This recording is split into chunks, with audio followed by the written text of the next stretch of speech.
It was a quiet afternoon in Lakewood, a picturesque small town in the state of Oregon. Known for its crystal-clear lakes and dense forests, the place seemed perfect for raising a family. That was precisely why the Bennett family decided to move there. Sarah and Michael Bennett, along with their 3 children, Emily, 12, Jake, 9, and little Lily, just 5, had finally found their dream home. The house was in a remote area, surrounded by tall trees and a spacious garden. It was an old but well-preserved building with large windows and a cozy porch. However, strange things began happening within the first few days. On the first night, while the family was having dinner, the living room television turned on by itself, displaying only a screen full of static. "Maybe it's a signal problem," Michael suggested, trying to reassure everyone. Sarah turned off the device and returned to the table, but an unsettling feeling lingered in the air. The following night, Emily woke up to whispers coming from the hallway. "Jake, is that you?" she asked sleepily. There was no response. When she stepped out of her room, she found only an empty, cold corridor. As she returned to bed, she heard something that made her blood run cold, a distant child's laughter. As the days went by, the phenomena became more intense. Doors slammed on their own, objects moved places, and inexplicable shadows flickered across the walls. One afternoon, while playing in the backyard, Lily suddenly stopped and fixed her gaze on something near the oldest tree. "What are you looking at, sweetheart?" Sarah asked. "The sad lady," Lily replied naturally. Sarah felt a chill. There was no one else there. That night, Michael decided to install cameras around the house to capture evidence of the phenomena. What the recordings revealed was terrifying. Chairs moving on their own, flickering lights, and at one point, a nebulous figure crossing the hallway. "This can't be real," Michael said in disbelief. The Bennetts decided to seek help and contacted a team of paranormal investigators led by Evelyn Harper, a renowned medium.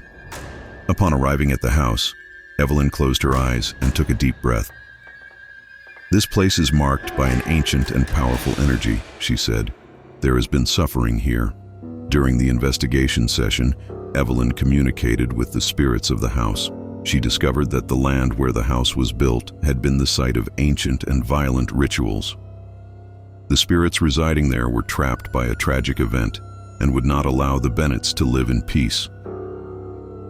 As Evelyn tried to establish a dialogue with the entities, the house's walls trembled, windows shattered, and a guttural voice echoed through the rooms. "You are not welcome." Emily began screaming as she was lifted off the floor by an invisible force. Evelyn ordered everyone to form a circle and pray. With great effort, they managed to temporarily contain the malevolent presence. Evelyn explained that the only way to free the house was by performing a complex ritual to break the spirit's connection to the place. The family, though terrified, agreed to participate. On the night of the ritual, candles were arranged in a circular formation, and ancient symbols were drawn on the floor. Evelyn began chanting in a forgotten language. The entities reacted violently. A supernatural wind swept through the house, and spectral figures emerged from the walls. "Don't stop!" Evelyn shouted. Michael held Sarah's hand tightly while Emily and Jake cried.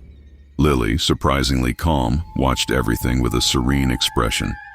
Suddenly, Lily walked to the center of the circle, ignoring her parents' screams. "They just want peace," she said in a voice that was not her own. Evelyn realized that Lily was channeling the spirit's will.